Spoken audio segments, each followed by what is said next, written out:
I woke up in a world that wasn't mine, stuck in the body of a character from a trashy romance novel. And of course, I was the male lead, Ethan Thorne. The story kicked off with a classic cliché scene. I'd been drugged by my arch-rival and was locked in a penthouse suite with the passed-out female lead, some girl named Chloe Miller. According to the script, I was supposed to sleep with her, kicking off a long, melodramatic saga of she runs, I chase. I glanced at the woman on the couch, a part-time cleaner making minimum wage, with a face that could only be described as plain, and my lips twitched in disgust. Me? I was worth billions. I had the looks, the brains, the empire. Why the hell would I let some hack writer's plot dictate my life? A cold smirk crossed my face. I scooped the bewildered girl up, crudely shoved her back in her clothes, and threw open the door. Then, like taking out the trash, I dumped her in the hallway. The presidential suite of the Grand Imperial Hotel.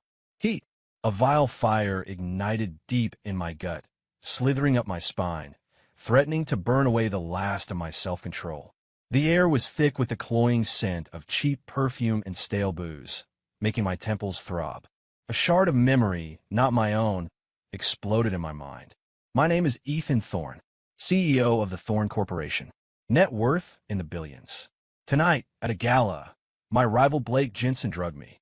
The plan was to frame me with a cleaner named Chloe Miller.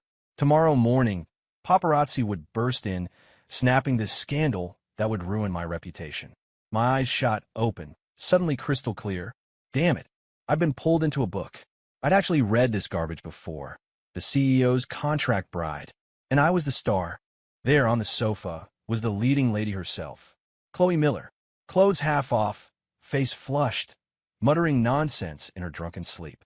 The plot demanded I lose control to the drug and sleep with her. Then, for this woman who had nothing going for her but a supposed heart of gold, I was destined to turn on my family, alienate my friends, and liquidate my fortune, all just to hear her finally say, I do. I studied her plain face and the cheap, faded from 1,000 washes custodian uniform she wore. Me? The guy who clawed his way from the bottom to the pinnacle of the corporate world in his past life? A man who lived and breathed absolute logic and ruthless transactions. For what? Because she's nice? A wave of absurd fury washed over me, a hot rush of blood to my head. To hell with the plot. To hell with destiny. When the hell did my life, Ethan Thorne's life, become something a simple-minded girl could dictate? The drug was still pounding through my veins, but the iron will I'd forged in the back-alley brawls and boardroom battles of my previous life strangled the primal urge in a death grip. I strode over to the sofa and looked down at her. As if sensing my presence, she shifted, a soft moan escaping her lips. My face was a mask of indifference. I almost wanted to laugh. This was the main character halo, the magical force that could turn a ruthless corporate emperor into a lovesick idiot. Without a moment's hesitation, I bent down and snatched her off the sofa like she was a sack of laundry. She was light, her body limp as a wet noodle. I grabbed a nearby coat, wrapped it haphazardly around her to cover anything she shouldn't be showing, and marched toward the door. Click! The lock disengaged. I felt no pity, no chivalry. I just tossed her onto the carpeted floor of the hallway. Chloe grunted from the impact, her eyes fluttering open in a confused haze. I looked down at her, my voice like ice chips. Get lost. Then, with a deafening bang, I slammed the door shut, sealing her, and the pathetic destiny she represented, out of my world for good. Silence returned to the room. I leaned against the door, breathing heavily, the drug-fueled heat still coursing through me. I tore my tie, shrugged off my suit jacket, and stalked in the bathroom. Twisting the shower knob, I let the ice-cold water cascade over me. It was a shock to the system, extinguishing the fire inside, but leaving my mind sharper than ever. All right, Ethan, if I'm you now, then this world plays by my rules. After drying off, I wrapped a robe around myself and walked to the floor-to-ceiling windows, looking down at the glittering expanse of Iridia City spread below me. This was my empire. I picked up my phone, scrolled to Blake Jensen in my contacts, and hit dial. It rang for a long time before he picked up, his voice laced with poorly suppressed excitement and feigned surprise. Well, Ethan, to what do I owe the pleasure this late at night? Having a good time, are we? Need me to do anything for you? He was practically gloating, already picturing my downfall in tomorrow's headlines. A frigid smile touched my lips. Blake, you have 30 minutes. My voice was quiet, but it held the unshakable weight of a command. Get your ass to the Grand Imperial, room 8808, right now, and take the little pet you arranged for me with you. The line went dead silent. I could hear his breathing sharpen, turning ragged. Otherwise, I continued, savoring each word. Tomorrow's headline won't be about my sex scandal. It'll be about how half of Jensen Corp's market cap evaporated overnight. Ethan, what the hell are you talking about? Blake's voice cracked, the cool facade shattering into a furious, panicked roar.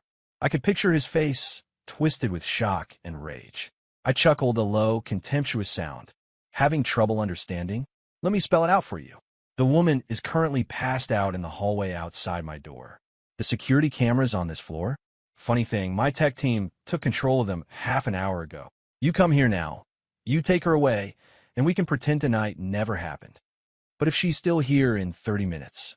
I took a sip of ice water, feeling the cold slide down my throat. Then, starting from the second the market opens, I'm going to treat Viridia City to the most spectacular fireworks display it's ever seen. And your precious Jensen Corp will be the first thing to go up in smoke. You can't. Blake's voice was laced with pure, unadulterated terror. How did you know it was me? How did you fight off the drug? It's impossible. Idiot. I couldn't be bothered to waste any more words on him. The villains in this world were always so pathetically overconfident. They thought their little schemes were foolproof, completely oblivious to the fact that against absolute power and a massive information gap, their cleverness was nothing more than a child's prank. My patience, I said coolly, is down to 29 minutes. I hung up and switched the phone to silent. I knew he'd come. He couldn't afford not to. He was just one of the heirs to the Jensen fortune, a spoiled brat playing at being a corporate shark. He had the balls to drug me because he was banking on the plot and the chemicals to trap me in a career-ending scandal. But he didn't have the guts to gamble his entire family's legacy. I pulled up the security feed on my personal tablet. The hallway was clearly visible. Chloe Miller was still on the floor, seemingly unconscious again, looking like a discarded bag of clothes. The minutes ticked by. After about 20, the elevator chimed and a figure stumbled out, practically sprinting down the hall. It was Blake, hair a mess, face pale as a sheet. He skidded to a halt in front of my door, and when he saw Chloe on the ground, his eyes went wide with disbelief. He glanced at my sealed door, his expression a cocktail of fear, hatred, and utter confusion. He looked like he wanted to pound on the door, but he was frozen in place, too scared to move. Seeing him cower on my screen, my smirk deepened. This was my so-called arch-rival, just a coward who was all bark and no bite. Blake hesitated for a few more seconds before clenching his jaw, bending down, and hauling Chloe over his shoulder. He scrambled back into the elevator and was gone. The hallway was empty. I closed the feed and pulled out a different phone, sending a text to my chief of staff. Cancel my 9 a.m. Instead, assemble the board for an emergency strategy meeting. Topic: the hostile takeover of Jensen Corp. With that done, I finally felt the last of the irritation from this whole transmigration mess begin to fade. Fine. If I'm stuck in this world, I might as well have some fun. I'll start by grinding these so-called main characters and villains into dust under my heel. The next day, Thorn Corporation, top floor boardroom. I sat at the head of the table, my expression like stone. Below me, a dozen of my top executives sat ramrod straight, barely daring to breathe. They could all sense it. The Ethan Thorn of today was different. The old one was cold, sure, but it was a shallow, manufactured coldness, part of the CEO persona. The coldness in my eyes today was the real deal, the kind forged in the kill or be killed reality I came from. I'm sure you've all heard that Jensen Corp is making a major play for the Westlake District Development Project. I began, my voice quiet but cutting through the silence. A vice president immediately spoke up. Yes, Mr. Thorn, they're all in. Rumor is they've secured $3 billion in financing and have hired a top international firm for the planning. $3 billion. I scoffed. They flatter themselves. I slid a file across the polished table. My analysis. The true value of the Westlake District isn't in commercial real estate. It's what's 10 feet underground. a small but significant deposit of rare earth minerals. Not a huge vein, but enough to supply a next-gen battery plant for 5 years.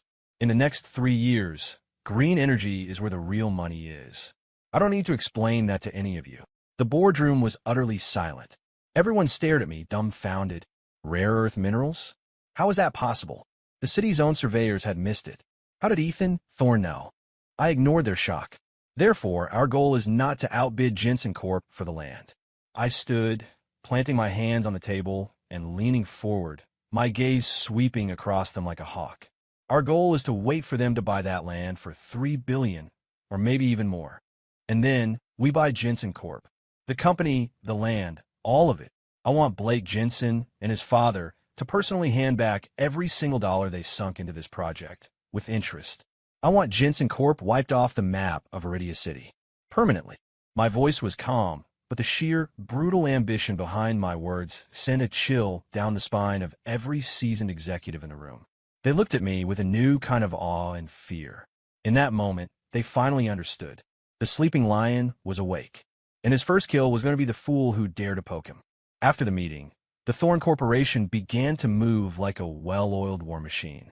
The finance department discreetly started buying up Jensen Corp's public stock. Legal formed a dedicated M&A team and began a deep dive into Jensen's corporate structure and hidden debts. Meanwhile, I made another call. The person on the other end was Victoria Sterling, the head of the Sterling Group and another of Iridia City's corporate titans. In the original novel, she was a minor character, a brilliant but cold CEO who clashed with Ethan Thorne a few times before his love-powered brain came up with some non-business way to defeat her, forcing her to exit the stage in disgrace. A true genius, taken out by a garbage plot. But I wasn't that lovesick fool. To me, a woman like Victoria Sterling was infinitely more valuable than a damsel in distress like Chloe Miller. Ethan, to what do I owe the pleasure? Victoria's cool, slightly amused voice came through the line. Victoria, I'll get straight to the point, I said. Thorne Corp is out of the running for the Westlake project. There was a brief pause as she processed that. Oh, since when did you become so generous? That land is the city's future downtown. Blake Jensen is practically foaming at the mouth for it. I'm not interested in a piece of land with a $3 billion price tag, I said smoothly. I am, however, interested in a much bigger deal. What kind of deal? I'm shorting Jensen Corp, I said, enunciating every word. I need an ally to help me carve up the market share they'll leave behind when they collapse. That pie is much, much bigger than the Westlake district. I heard her breath catch. Shorting Jensen Corp? Was this guy insane? The Jensen family was deeply entrenched, a billion-dollar legacy. Trying to take them down was like trying to wrestle a shark. That's not a very funny joke, Ethan, she said, her tone turning frosty. The Jensens and I are competitors, but we're not at war. You'll be soon enough. I chuckled. What kind of man do you think Blake Jensen is? He's a fool who resorts to drugging his rivals. Do you really think that once he acquires the Westlake project and his power skyrockets, he'll play nice? His first target will be me. His second will be you. Victoria was silent again. She knew I was right. In the corporate jungle, a predator like Blake, once empowered, would go on a rampage. Why should I trust you? She asked, her voice sharp with suspicion. You don't have to trust me. You just have to watch, I said, leaning back in my chair and gazing at the clouds. 3 days from now is the Westlake auction. Blake Jensen will move heaven and earth to get that land. The final price won't be a penny less than $3.5 billion. And then I'm going to show him the meaning of despair. You're a smart woman, Victoria. You can choose to be enemies with a madman, or you can choose to partner with a madman who can see the future. The choice is yours. I ended the call. I knew she'd make the right decision. She was like me, calm, rational, and always chasing the biggest prize. 3 days later, the Iridia City International Convention Center. The auction for the Westlake District was the event of the season. The city's elite, the money, the power, the media were all there. When I arrived, Blake Jensen was holding court, surrounded by a crowd of sycophants, looking like he was on top of the world. The other night seemed to have left no mark on him.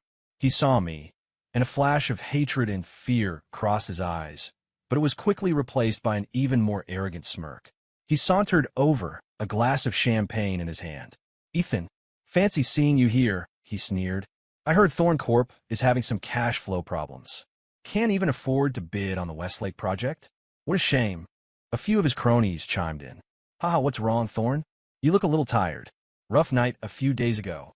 Blake's the man of the hour today. Once he lands this deal, Jensen Corp is going to the moon. Viridia City will be Blake's personal playground. I watched their pathetic little performance with a deadpan expression, finding it almost funny. A bunch of clowns celebrating on the edge of cliff. My gaze drifted past him, landing on a cool, poised figure across the room. Victoria Sterling. She was wearing a sharp white pantsuit, her hair elegantly styled. She held a glass of champagne and was watching us with cold detachment.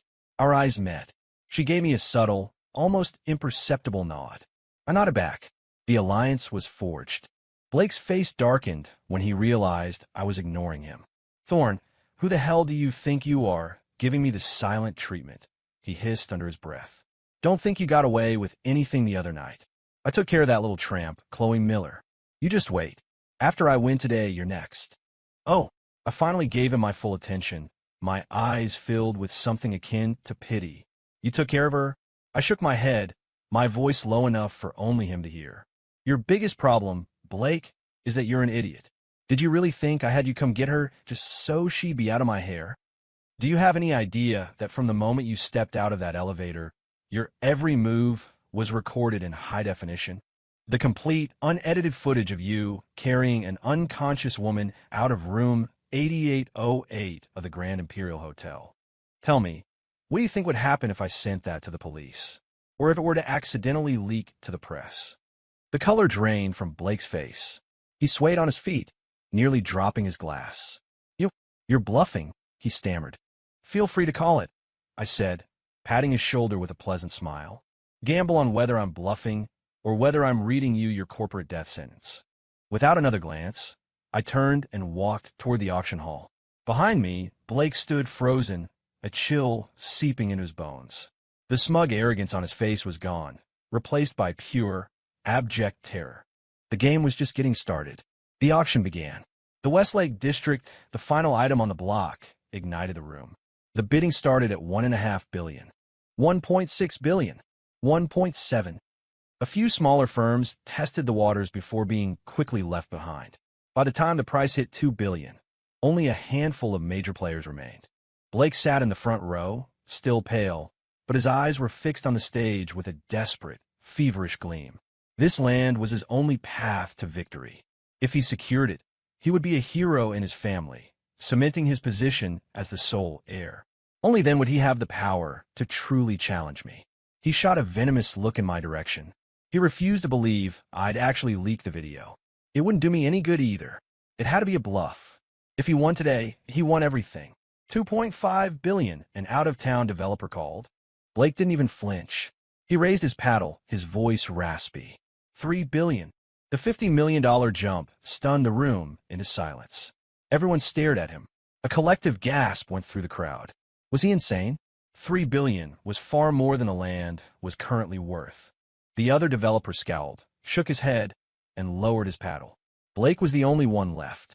The auctioneer's voice trembled with excitement. $3 billion. From Jensen Corp. Do I hear any of the bids?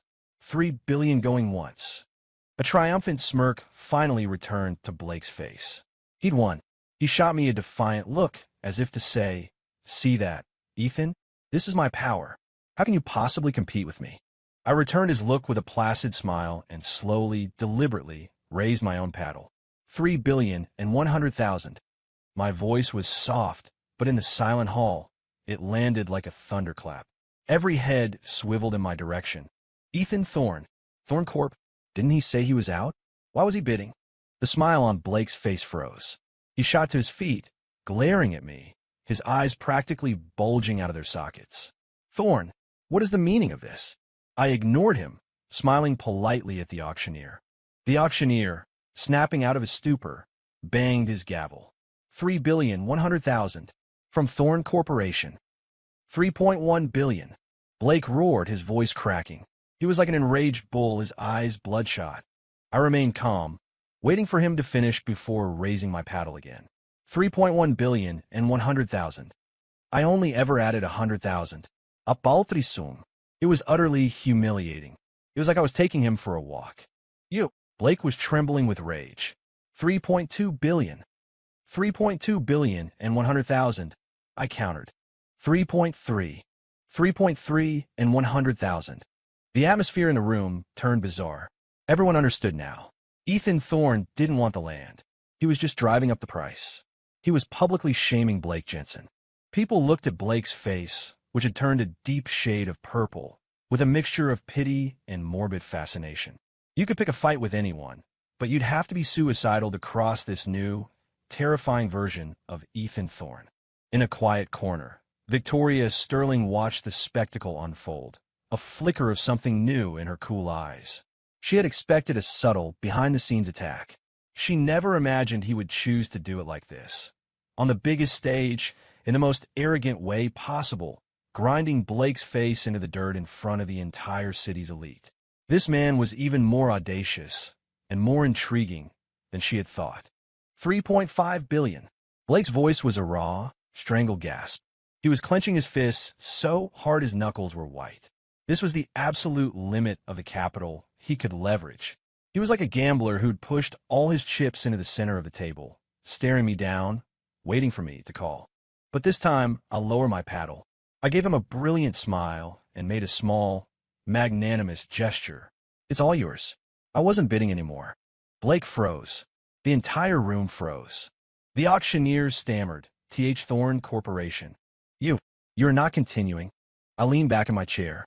No, $3.5 billion for a $2 billion piece of land? I'm not that stupid. Congratulations to Mr.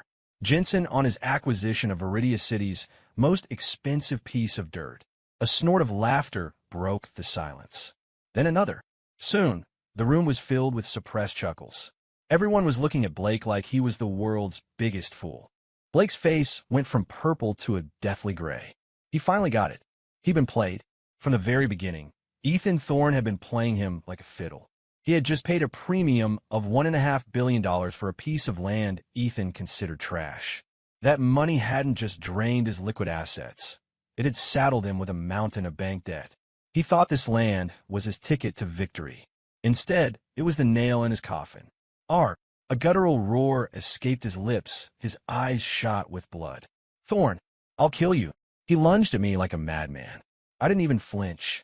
Security guards intercepted him instantly, pinning his arms. I stood up, adjusted the knot on my tie, and walked over to him. I looked down at his struggling form. Congratulations, Blake, I said with a smile. The game has just begun. Then I turned and walked out, leaving him in the center of a room filled with looks of fear, awe, and pity. Outside the convention center, a red Porsche 911 purred to a stop in front of me. The window rolled down to reveal Victoria Sterling's cool, beautiful face. Get in, she said. I raised an eyebrow, but complied, sliding into the passenger seat. The car merged smoothly into traffic.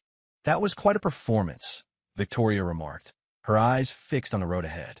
Standard operating procedure. I leaned back, closing my eyes. Forcing your rival to overpay by $1.5 billion while making him the laughingstock of the city is not standard operating procedure, she said, the corner of her mouth twitching into a slight smile. I am curious. What cards are you holding that make you so confident you can swallow Jensen Corp whole? I have many cards, but to deal with Blake, I only need one. I opened my eyes and looked at her perfect profile. So, Victoria, do you believe in my sincere offer now? She didn't answer directly. Where's the agreement? I want to see the plan. My lawyers will have it on your desk tomorrow morning, I said. As for the plan, it's simple. To buy that land, Jensen Corp didn't just drain its cash reserves. It secured a $2 billion syndicated loan from 4 major banks. And it just so happens that 3 of those banks are deeply tied to our 2 companies. Victoria's eyes widened slightly. She understood immediately. You want to pull their credit line? No, I shook my head. Too slow, too obvious. I'm going to pull the rug out from under them. I turned to face her. Jensen's biggest earner is traditional real estate, but for the last 2 years, they've been secretly developing a new green energy division. The head of the project is a man named Kevin Ross, a tech director they poached from out of state. That project is their future. It's the one thing Blake's father truly values. And I happen to know their core technology has a fatal flaw. Victoria slammed on the brakes. The Porsche screeched to a halt at the side of the road. She turned and stared at me, her beautiful eyes filled with genuine shock for the first time. How could you possibly know that? That kind of core intellectual property was a closely guarded secret, known only to a handful of people within Jensen Corp itself. How did Ethan know? I told you, I said with a half-joking smile. I can see the future.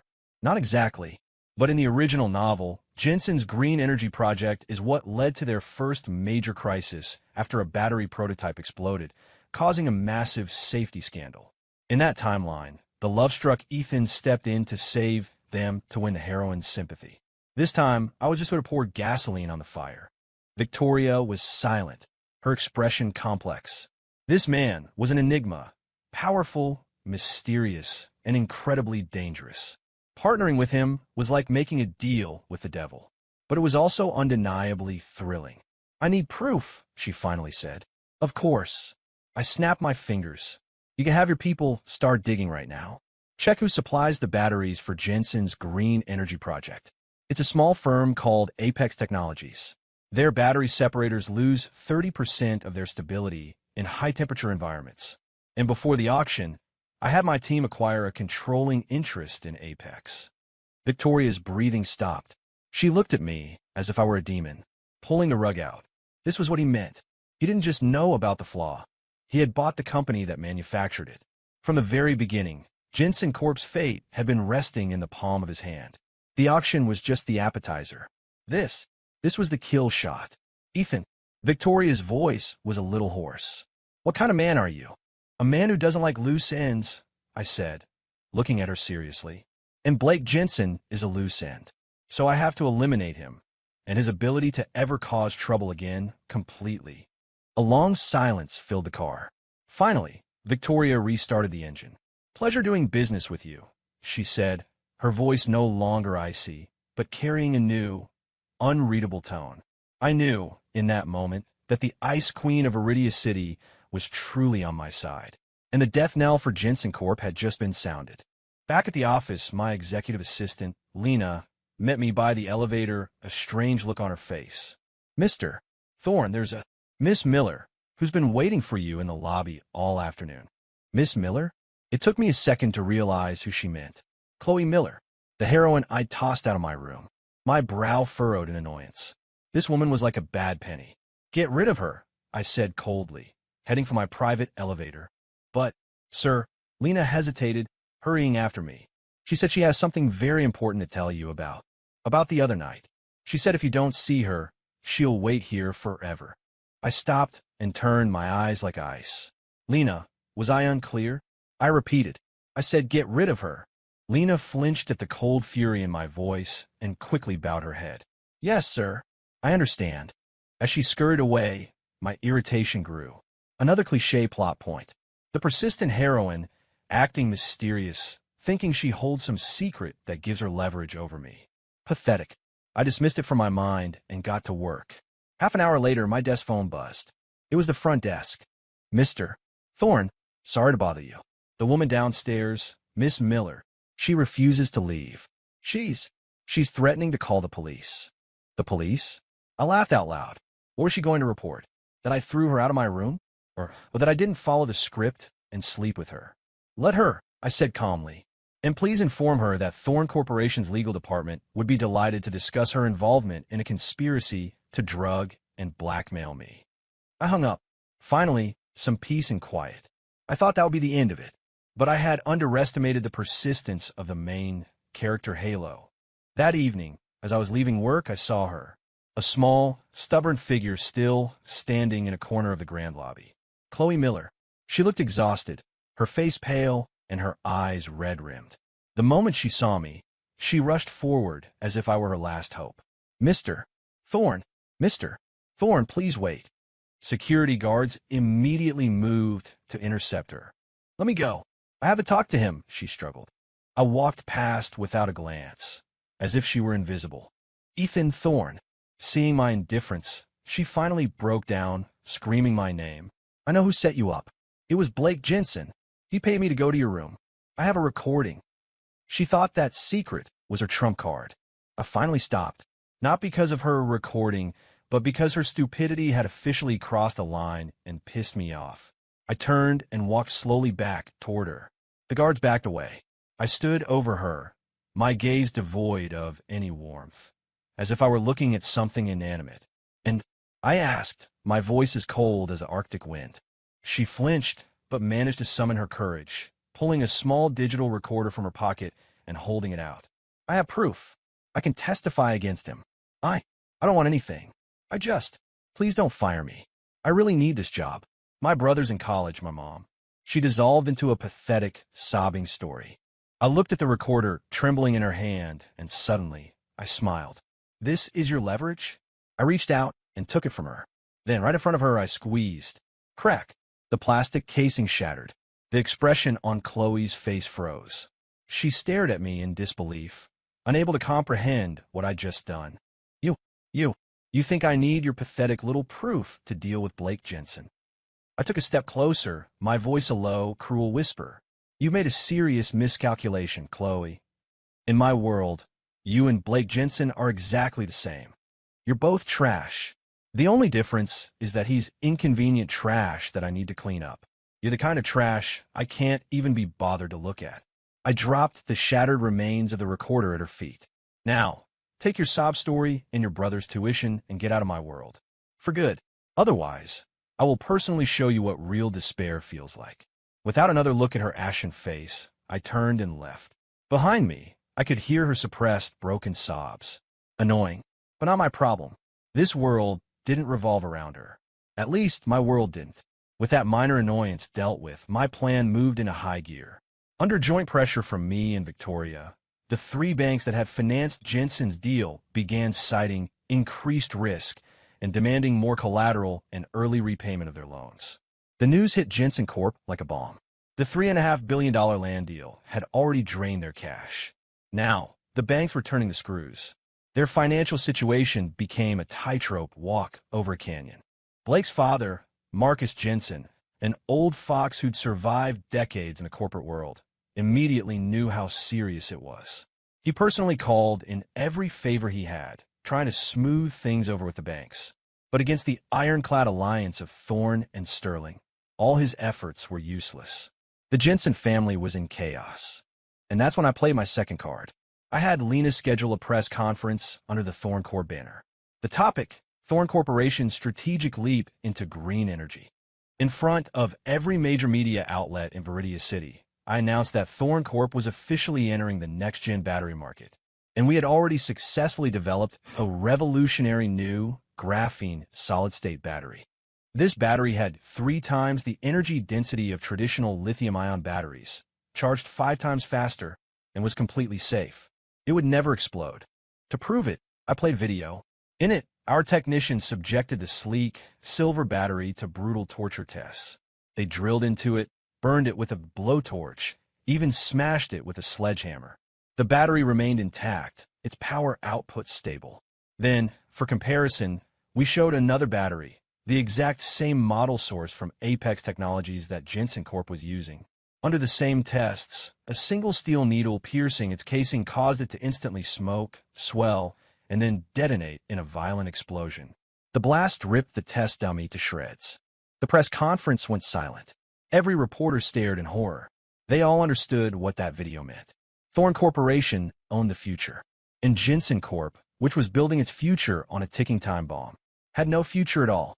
The news hit the market like a seismic shock. The next morning, Jensen Corp's stock flatlined, hitting a limit down at the opening bell. Investors and shareholders dumped their stock in a blind panic. Jensen Corp products have major safety flaw. Corporate negligence puts lives at risk.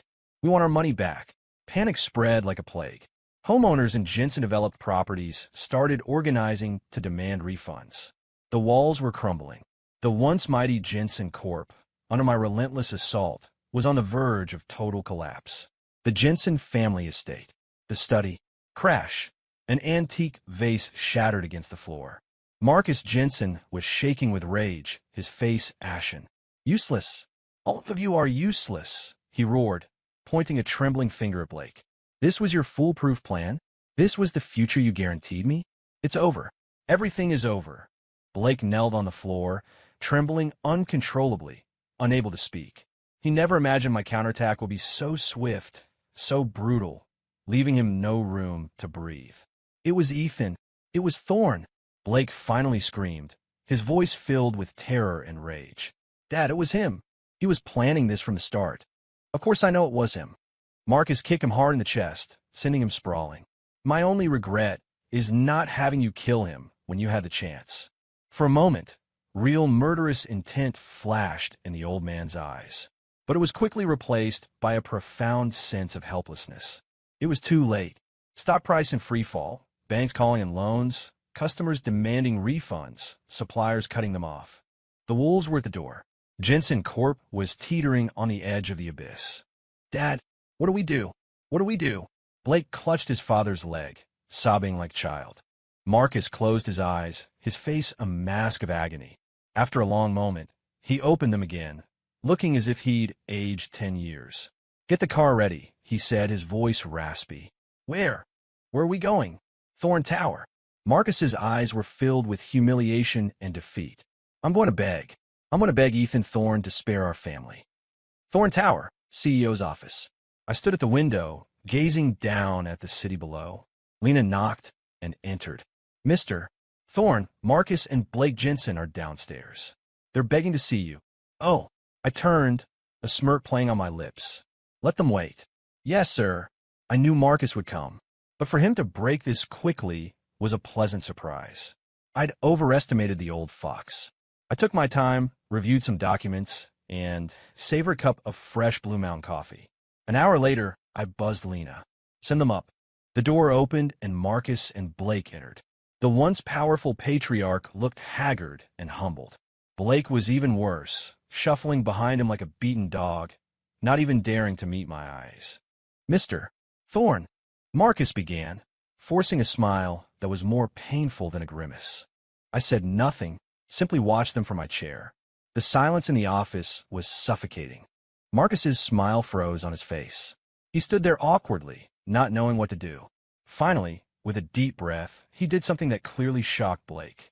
He grabbed his son and, in a single, fluid motion, dropped to his knees before me. Mr. Thorn. Marcus's voice was thick with desperation. My son was a fool to offend you.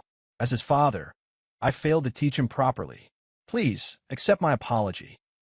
He then bowed his head and touched it to the floor. A full kowtow. Blake was stunned. He couldn't believe his father, the proud, unbending mountain of a man he'd always known, was kneeling and begging before his mortal enemy. Dad, what are you doing? Get up, he hissed, trying to pull him up. You will kneel. Marcus roared, backhanding Blake across the face. This is all your fault, you useless brat. Now get down on your knees and apologize to Mr.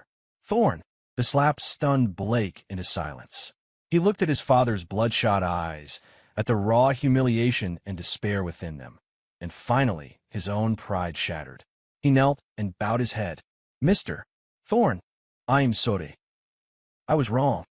I watched their little family drama unfold without a flicker of emotion. Too little, too late. Are you finished? I asked coolly once they were done.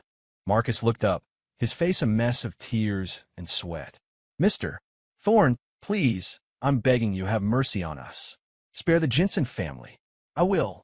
I will sign over the Westlake property to you, free of charge. Just please call off the banks. Free of charge. I laughed. Marcus, are you confused? I rose from my chair and walked toward them, looking down at the kneeling father and son. That land is a toxic asset. It's the anvil that's about to break your company's back. You want to give it to me, so I'll take on your debt. You really think the world works that way? The last bit of color drained from Marcus's face. Then what do you want? My terms are simple. I held up one finger. First, I am acquiring Jensen Corp. I will pay 70% of its current market value. You and your son will walk away with nothing. I held up a second finger, my eyes locking onto Blake's hateful glare. Second, I want him out of this city. Permanently. In your dreams. Blake shrieked, all pretense of remorse gone. Thorn, don't push us too far. If we go down, we're taking you with us. Take me with you. I laughed as if it were the funniest joke I'd ever heard. You think you have the leverage? I walked back to my desk and picked up a remote. The large screen on the wall came to life, playing a crystal-clear video. The video of Blake Jensen carrying an unconscious Chloe Miller away from my hotel room door. Blake's face turned white as a ghost. That's... I've already sent a copy of this to every major news outlet in the city, I said casually. One phone call from me, and you, Blake Jensen, will be a household name for all the wrong reasons. And when that happens, simply leaving the city will be the least of your worries. Marcus stared at the screen, and his body went limp.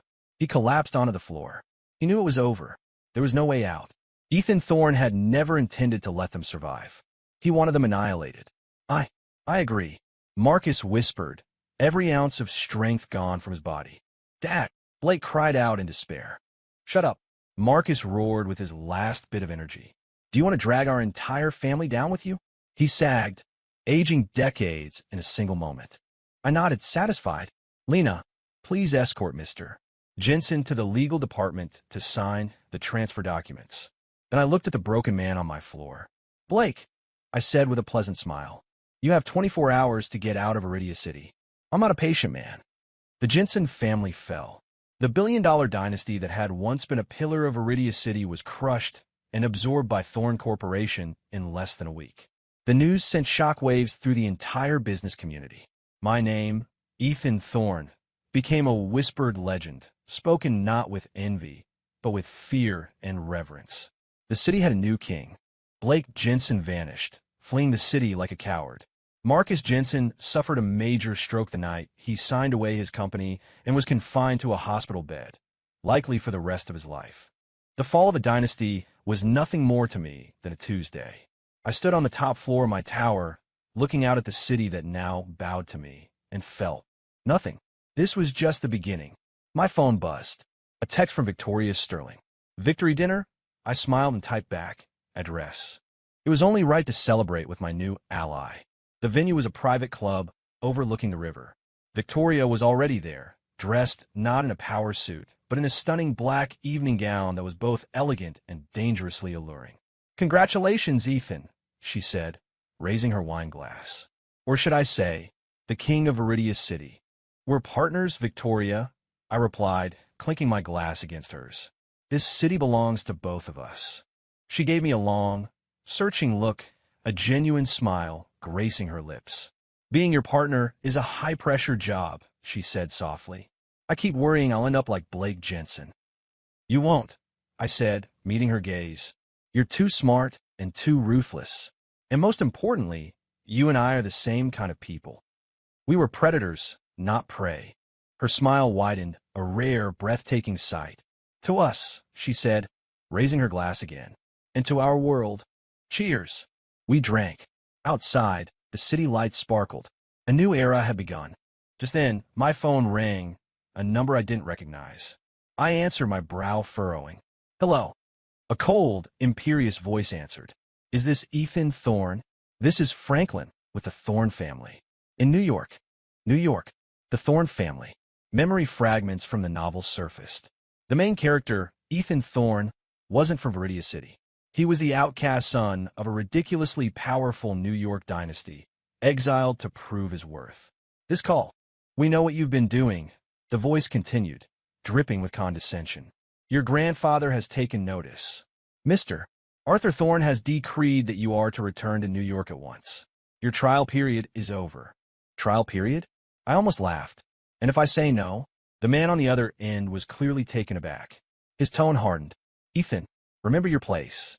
Do you think your little successes in a second-rate city give you the right to defy the family? What you've accomplished is nothing more than child's play to us. You have 3 days to return to New York and beg for your grandfather's forgiveness, or you will face the consequences. He hung up.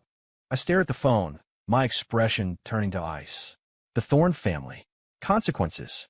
In the book, this is when the original Ethan packed his bags and ran back to New York, starting a new cycle of being humiliated by his family and fiancée before rising up to prove them all wrong. But I wasn't him. There was only one rule I'd ever lived by. My fate is my own. It sure as hell didn't belong to some geriatric patriarch in New York. What's wrong? Victoria asked, noticing the change in my demeanor. Nothing, just some flies buzzing. I put the phone away and turned to her with a grin. Victoria, how do you feel about New York? She blinked, then a slow, predatory smile spread across her face as she understood. A fire of ambition lit up her eyes. Viridia City is starting to feel a little small. Good. I raised my glass, looking east toward the distant lights of the Empire's heart. Then let's go make the world tremble. 3 days later, the Thorne family estate in New York. The atmosphere in the grand, old-money mansion was thick with tension. Arthur Thorne, the family patriarch, sat grimly in his high-backed chair. In front of him, the butler, Franklin, stood with his head bowed. Sir, it's been 3 days. There's been no word from Viridia City. Insolent brat. Arthur slammed his fist on the table. Does that boy have no respect? Does he think he's above the Thorne name now? Go, get the jet ready. I'll fly to Viridia City myself. I'll see just how tough he thinks he is. Just then, a servant burst in, panicked. Yes, sir. It's an emergency. What is it? Arthur barked. Thorne Corporation. From Viridia City. They've partnered with the Sterling Group. They just launched a hostile takeover bid against Vance Industries. What? Arthur shot to his feet, his face a mask of disbelief. The Vance family was another New York powerhouse, and their most important ally. Ethan's arranged fiancée was the Vance family's eldest daughter, Isabella. How dare he? This was an open declaration of war against his own family, against their entire world. He's insane. The boy has lost his mind. Arthur trembled with rage. Tell the Vances we will support them with everything we have. I want that boy's little company crushed into dust. A storm was coming to the financial world. Back in Viridia City, I watched the numbers dance across a massive screen in my war room. Vance Industries stock was in a nosedive. In the face of the hundreds of billions of dollars Victoria and I had amassed, their defenses were crumbling. Victoria entered the room. The Thorne family money is in play, she reported. So are their allies. The Vances are getting back up. As expected, I said, unconcerned. How long can our capital hold out? She asked. Hold out. I smiled. Victoria, when have you ever known me to fight a battle I wasn't prepared to win? I clicked a remote. The screen changed, displaying a top-secret file, an investigative report into Vance Industries' offshore accounts and illegal fund transfers. It was a meticulous record of a decade's worth of tax evasion and money laundering, complete with dates, amounts, and destinations. Hard evidence. Victoria's eyes widened in shock. This is my welcome home gift to the Thorne and Vance families. I picked up a secure phone. It's time. Half an hour later, the story broke on every major international finance network. Breaking: U.S. industrial giant Vance Industries implicated in massive tax evasion and money laundering scandal. The evidence was undeniable. The market reaction was instantaneous. Vance Industries stock didn't just fall, it imploded. For 3 straight days, it was a bloodbath. The Thorne family and their allies who had jumped in to support the Vances were trapped, their investments wiped out, their own companies suffering massive losses. In New York, Arthur Thorne saw the news, clutched his chest, and collapsed. The Thorne dynasty was in chaos. In their first direct confrontation, they hadn't just lost. They had been utterly humiliated without me ever setting foot in their city. The Vance family was ruined. The patriarch was arrested. My fiancée, Isabella Vance, went from being a society princess to a pariah overnight. The Thorne alliance shattered, and Arthur Thorne, after 2 weeks in the ICU, was left a paralyzed invalid. The name Ethan Thorne became a nightmare whispered in the boardrooms and country clubs of New York's elite. And that's when I decided to go home. Not summoned, not dragged, but as a conqueror. My private jet touched down at JFK. As I walked through the VIP terminal, I saw a familiar face. Franklin, the butler. He looked years older. Master Ethan, he stammered, bowing deeply. I'm not your master, I said, walking past him. Sir, your grandfather. He wishes to see you. If he wants to see me, he can come to me, I said without looking back, and got into the waiting car. The car took me not to the family estate, but to a penthouse suite atop the city's most luxurious hotel. Victoria was waiting, dressed in a stunning red dress. Welcome home, my king. Our kingdom, I corrected, pulling her into a fierce, passionate kiss. When we finally broke apart, she rested her head on my chest. "Aren't you afraid I'll devour you?" she whispered, a playful glint in her eyes. "I'm afraid you'll get indigestion," I teased. We were interrupted by the doorbell. Victoria opened it to reveal an unexpected guest, Isabella Vance, my ex-fiancée. She looked like a ghost, thin, pale, dressed in cheap clothes. The moment she saw me, she rushed in and fell to her knees. "Ethan," she sobbed, clutching my leg. "Please, please spare my family. My father, he's not well. I was wrong to look down on you. I'll marry you. I'll do anything. Just please, save us." If I were the original Ethan, her tears might have worked. But I wasn't. I looked down at her as if she were a bug. "Let me get this straight," I said, crouching down to her level and tilting her chin up. "You think that because you're crying, I'm supposed to forgive you and save your corrupt, pathetic family? Look around, Isabella." I gestured to Victoria, who stood watching with cool amusement. "Compared to her, what exactly are you?" Isabella looked at Victoria, at the sheer power and beauty radiating from her, and visibly shrank. "Now get out," I said, my voice dropping to a deadly whisper, "before I have you thrown out." She scrambled to her feet and fled. Victoria wrapped her arms around me from behind. "Are you always so cruel to women?" "Only to the ones who deserve it," I said, turning to face her. "To the woman I love, I'm a perfect gentleman." In the months that followed, I remade New York's business world in my image. I consolidated my new assets into a single, massive entity, Mythos Conglomerate. It became an untouchable behemoth in the global market, and I was its undisputed ruler. Victoria was my queen, my partner in every sense. The old families either bent the knee or were broken. The Thorne family faded into obscurity, a relic of a bygone era. I ignored them completely. They were no longer worth my time. One day, Lena, who had moved to New York with me, knocked on my office door. "Sir, there's a woman here to see you. She says you're an old acquaintance. Her name is Chloe Miller." "Chloe? Here?" This was absurd. "Tell her I'm busy." "Sir," Lena hesitated. "She says she has to give you something personally. She said it was your mother's." "My mother's?" That stopped me. In the novel, Ethan's mother had died when he was young. Chloe Miller had no connection to her. This had to be a trick, but curiosity got the better of me. "Send her up." Chloe entered, looking different. She was dressed in a smart business suit. Her hair was styled, and she carried herself with a newfound confidence. The timid cleaner was gone. "Mr. Thorne," she said, her voice steady. "What is it?"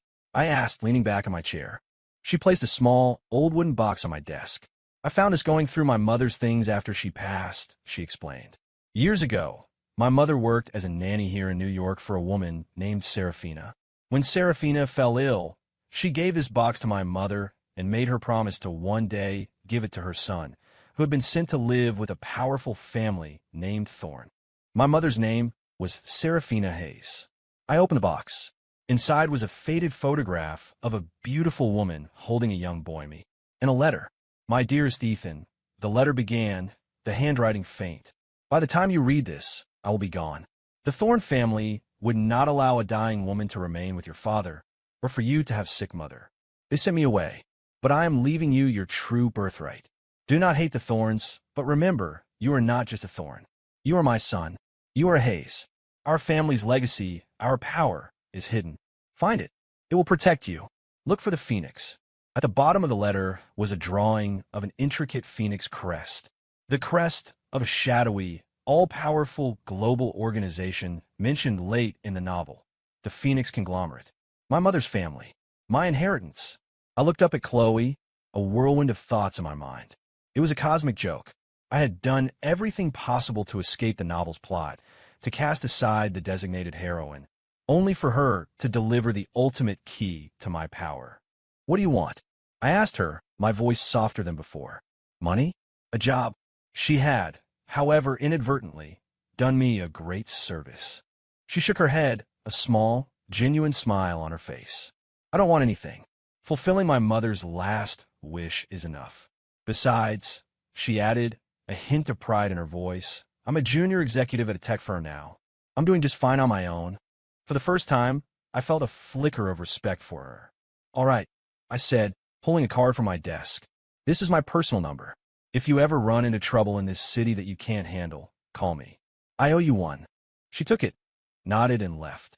Watching her go, I realized she had finally escaped the plot, too. She had become her own person. Armed with the information from the letter and the resources of mythos, I uncovered the truth. The Phoenix conglomerate was real. An empire built in exile by my maternal grandfather after his family was driven out of the country by a rival cabal of financiers. My mother was the sole heir, and now I didn't contact them immediately. I waited for the right moment to make my entrance. It came a week later, when that same rival cabal, now known as the Blackstone Cartel, launched an economic war on the United States, threatening to crash the market. This was my chance. I declared war on Blackstone, throwing the full weight of mythos and the Sterling Group into a seemingly suicidal defense of the market. The world financial media called me a fool. I burned through $500 billion in 3 days.